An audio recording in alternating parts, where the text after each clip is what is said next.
এবার ভিসা কার্যক্রম স্থগিত করল দিল্লির বাংলাদেশ হাইকমিশন। তারেক রহমানকে স্বাগত জানাতে প্রস্তুত বিএনপি, মির্জা আব্বাস। প্রধান উপদেষ্টার নেতৃত্বে দেশের অর্থনৈতিক অগ্রগতি নিয়ে বৈঠক। তারেক রহমানকে বরণ, বিএনপির জন্য 10 রুটে চলবে স্পেশাল ট্রেন। যদি জুলাই সনদ সমর্থন করেন তবে গণভোটে হ্যাঁ ভোট দিন, প্রধান উপদেষ্টা। অনাকাঙ্ক্ষিত পরিস্থিতির কারণে পরবর্তী নির্দেশ না দেওয়া পর্যন্ত ভারতের দিল্লিতে অবস্থিত বাংলাদেশ হাইকমিশন থেকে সব ধরনের কনসুলার সেবা ও ভিসা প্রদান কার্যক্রম সাময়িকভাবে স্থগিত করা হয়েছে। সোমবার দিল্লিস্থ বাংলাদেশ হাইকমিশনের জারি করা এক নোটিশে এ তথ্য জানানো হয়। নোটিশে সেবা স্থগিতের কারণে দুঃখ প্রকাশ করা হয়েছে।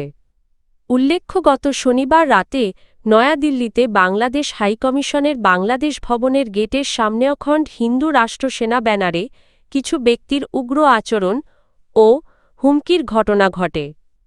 এ সময় কয়েকজন ভারতীয় নাগরিক চিৎকার চেঁচামেচি করে বাংলাদেশের হাইকমিশনার রিয়াজ হামিদুল্লাহকে হুমকি দেন বলে জানা গেছে।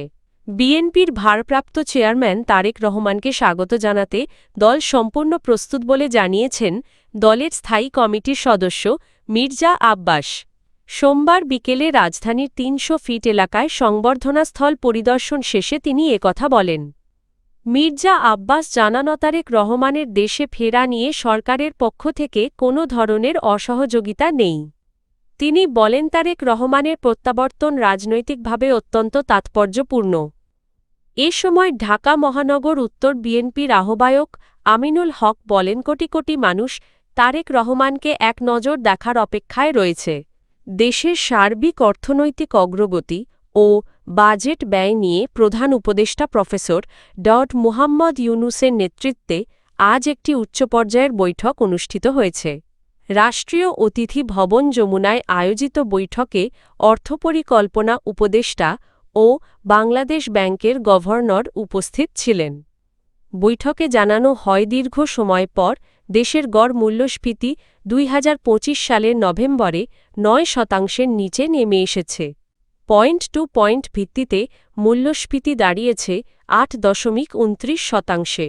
সরকারের সংকোচনমূলক নীতি অব্যাহত থাকলে ২০২৬ সালের জুনে তা ৭% নিচে নামবে বলে আশাবাদ ব্যক্ত করা হয়। মজুরি প্রবৃদ্ধি ও মূল্যস্ফীতির ব্যবধান কমায় প্রকৃত আয় পুনরুদ্ধারের সম্ভাবনার কথাও জানানো হয়।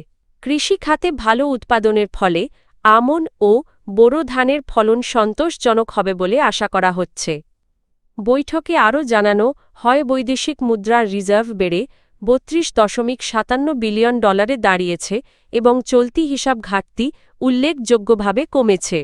প্রবাস আয় ও বৈদেশিক কর্মসংস্থানেও ইতিবাচক প্রবৃদ্ধি লক্ষ্য করা গেছে।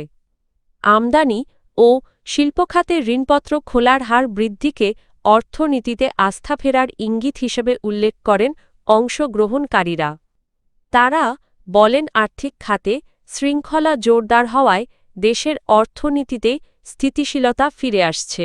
বিএনপির ভারপ্রাপ্ত চেয়ারম্যান তারেক রহমানের স্বদেশ প্রত্যাবর্তন উপলক্ষে আগামী ২৫শে ডিসেম্বর সারা দেশ থেকে ঢাকায় আসা নেতাকর্মীদের যাত্রা নির্বিঘ্ন করতে ১০টি রুটে স্পেশাল ট্রেন এবং নিয়মিত ট্রেনে অতিরিক্ত কোচ চালাবে বাংলাদেশ রেলওয়ে। সোমবার রেলপথ মন্ত্রণালয় জানায়, বিএনপির আবেদনের পরিপ্রেক্ষিতে এসব বিশেষ ব্যবস্থা নেওয়া হয়েছে। এদিন কয়েকটি স্বল্প দূরত্বের কমিউটার ট্রেনের যাত্রা সাময়িকভাবে স্থগিত থাকবে। রেলওয়ে জানায়, কক্সবাজার, খুলনা, রাজশাহী, পঞ্চগড়েশ্বর সহ 10টি রুটে স্পেশাল ট্রেন চলবে এবং চাহিদা অনুযায়ী নিয়মিত ট্রেনে অতিরিক্ত কোচ সংযোজন করা হবে। এতে আনুমানিক ৩৬ লাখ টাকা রাজস্ব আয় হবে। তবে স্পেশাল ট্রেন ও অতিরিক্ত কোচ ব্যবহারের ক্ষেত্রে নির্বাচনী আচরণ বিধিমালা -২০২৫ কঠোরভাবে প্রতিপালনের নির্দেশনা দেওয়া হয়েছে। ত্রয়োদশ জাতীয় সংসদ নির্বাচন ও জুলাই জাতীয় সনদের গণভোট বিষয়ে সারা দেশে প্রচারণার লক্ষ্যে 10টি ভোটের গাড়ি সুপার ক্যারাভান যাত্রা শুরু করেছে। সোমবার জাতীয় সংসদ ভবনের দক্ষিণ প্লাজায় এর আনুষ্ঠানিক উদ্বোধন করা হয়। উদ্বোধনী অনুষ্ঠানে ভার্চুয়ালি যুক্ত হয়ে প্রধান উপদেষ্টা মোহাম্মদ ইউনুস বলেন ভোটাধিকার কারও দয়া নয়, এটি নাগরিকের সাংবিধানিক অধিকার। অবাধ ও সুষ্ঠু ও অংশগ্রহণমূলক নির্বাচন নিশ্চিত করা রাষ্ট্র ও নাগরিক সবার দায়িত্ব। তিনি জানান জাতীয় নির্বাচনের দিন একই সঙ্গে জুলাই জাতীয় সনদের ওপর গণভোট অনুষ্ঠিত হবে। সনদ সমর্থন করলে গণভোটে হ্যাঁ ভোট দেওয়ার আহ্বান জানান তিনি। প্রধান উপদেষ্টা আরও বলেন ভয় ও বাধামুক্ত পরিবেশে জনগণের স্বাধীন মতপ্রকাশ নিশ্চিত করতে সরকার প্রতিশ্রুতিবদ্ধ। তিনি ভোটারদের সৎ ও যোগ্য প্রার্থী বেছে নিয়ে সচেতনভাবে ভোট দেওয়ার আহ্বান জানান।